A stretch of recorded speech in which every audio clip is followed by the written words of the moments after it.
A person's pregnancy is precious and personal, so Amanda Calicut was intentional. I wanted to have a natural birth in a beautiful space, my own experience that was calm. Her research led her here to Origins Birth and Wellness Dallas, a birthing center staffed with nurses and midwives, providing a non-traditional, more personalized pregnancy and birthing experience. And I thought that I was making the right decision. Justice for Malik! But earlier this month, about 8 months after giving birth to her son, Calicut joined other women in protesting Origins Dallas. No practice! Sharing stories of negative experiences with midwives, delayed hospital transfers, and excessively long labors. I was in labor for 60 hours. That's not right. That's not normal. They turned their complaints into reports. The Texas Health and Human Services Commission, which regulates birth centers in Texas, confirmed with WFAA it is actively investigating Origins to make sure it's following health and safety concerns.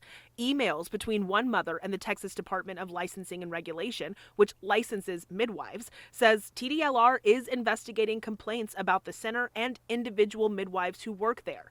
And the city of Dallas confirmed the building Origins was using as a clinic right next to its birth center was issued a notice of violation for not having a certificate of occupancy. Knowing that I was in care in a clinic that hasn't been inspected by the city, that's scary. Origins is owned by licensed midwives Gina Thompson and Caitlin Wages. They didn't want to answer any questions on camera, but invited us in for a tour of the birth center and provided a statement saying Origins Birth Services has provided comprehensive maternity care since 2013, delivering over 1,900 babies.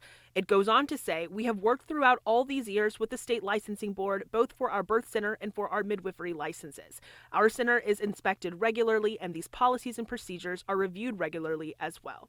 In our conversation, they emphasized the number of women they served without issue. It doesn't matter. But for these moms, it's about each personal pregnancy. Every woman should feel safe giving birth, whether it's at the hospital, a birth center, at home, it doesn't matter.